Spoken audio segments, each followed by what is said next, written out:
Waalaikumsalam warahmatullahi wabarakatuh. Ya, Pak Zulfikar, sehat kondisinya? Kita sampaikan ke publik bahwa situasi lingkungan Aceh semakin hari semakin kritis ya.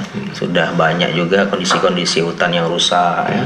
Kemudian kondisi-kondisi kelautan kita juga semakin mengkhawatirkan. Dan ini juga tentunya banyak sebab ya, banyak sebab. Yang inilah yang seharusnya kita cari solusinya. Tentunya kalau kita hanya bicara penanggulangan, tentunya tidak fair ya. Bicara penanggulan tapi bicara juga bagaimana memastikan akarnya itu juga harus artinya diketahui. pencegahannya juga ya. Pencegahan.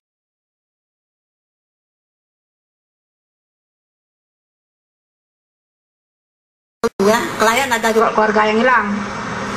Dipicu oleh aktivitas illegal logging yang terus terjadi. Tahun 2006 tertangkap 120.209 meter kubik kayu sitaan dari hasil illegal logging. Kerugian akibat banjir dan longsor. Jumlah kejadian atau intensitas banjir juga mengalami kenaikan dari tahun 2009, yakni 30 kejadian menjadi 39 kejadian pada pengambil keputusan. Seperti kelompok-kelompok peduli lingkungan, organisasi non-pemerintah, individu yang aktif dalam pelestarian lingkungan, dan kritis terhadap kebijakan-kebijakan yang merugikan lingkungan, serta kalangan akademisi. Cobalah dilihat kembali kebijakan yang ada, terutama untuk kebijakan pengelolaan sumber daya alam dan pengelolaan hutan. Jadi data-data yang kita lansir itu kan cukup tinggi ya, nilai kerusakan hutan yang ada. Tahun 2008 terakhir yang kita dapatkan data itu mencapai lebih kurang 32.000 hektar per tahun terjadi kerusakan. Dan juga didukung oleh data terakhir yang dikeluarkan melalui citra satelit itu juga hampir sama, antara 20 hingga 23.000 hektar per tahun. Terlepas dari prediksi data-data ini, kita melihat bahwa memang tinggi sekali angka kerusakan hutan yang ada. Dan itu juga termasuk hutan-hutan yang ada di Tangsi, misalnya aja gunung-gunung.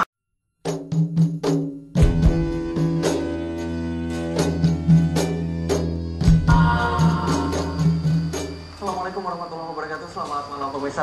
Kali kita kembali berjumpa dalam program Talk Show untuk edisi hari ini bersama saya adalah lingkungan hidup, dan untuk membahas tema kita di malam hari ini telah hadir di studio Aceh TV Direktur Eksekutif Walhi Aceh, Bapak Tengku Muhammad Zulfikar. Assalamualaikum. Waalaikumsalam warahmatullahi wabarakatuh. Apa kabar Bapak? Jadi kepada masyarakat sekitar, kan aneh. Seharusnya sumber daya alam kaya yang ada di sekitar masyarakat sekeliling misalnya, justru sumber daya alam kaya, tapi masyarakat yang paling dekat dengan sumber daya itulah orang paling miskin. Ini kan aneh gitu, ironi gitu. Oke. Baik, ini sebenarnya masih banyak sekali yang perlu kita bahas masalah seputar lingkungan hidup, tapi waktu kita sudah sangat terbatas. Ini terima kasih Pak Zulfikar telah hadir di studio Aceh TV. Semoga perbincangan kita menjadi sosialisasi dan menjadi pencerahan yang sangat luar biasa bagi pihak-pihak yang mungkin tersinggung begitu Pak ya.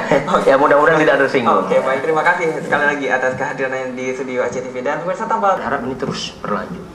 Karena ternyata kelompok-kelompok orang yang merusak lingkungan juga masih sangat tinggi. Bergerak masalah ini sudah jelas banyak tantangan. Memang Anda hidup suka banyak tantangan? Ya, saya pikir tantangan itu tidak harus dicari, tapi memang ketika kita lakukan banyak hal itu pasti datang sendiri. Ya, artinya hidup tidak ada tantangan, saya pikir ya nggak bagus juga hidup gitu kan. Jadi kembali ke hal ini, saya pikir Walhi melakukan sebenarnya pemantauan, pengawasan, penyadaran publik, pendampingan bagi orang-orang yang katakanlah hak-hak lingkungannya terganggu. Mungkin itu yang bisa kita lakukan karena kita bukan eksekutif ya. Ya oke Pak Jul, sebelum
mohon sebelumnya kepada Direktur Wali untuk menyerahkan menjadi kepada Pak Adnan. Terima kasih.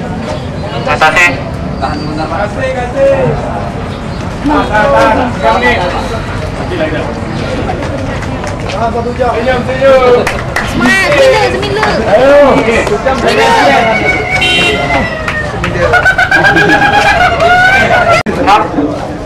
Bang Arif, mantap.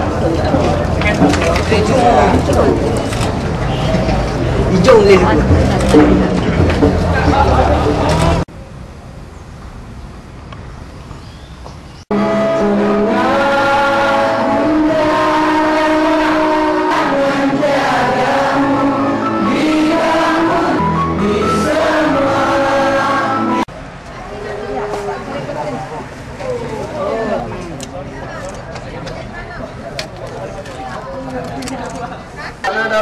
Alatnya? Nggak mungkin. Oh, kapan kita? Hari ini, Pak. Sadar hari ini.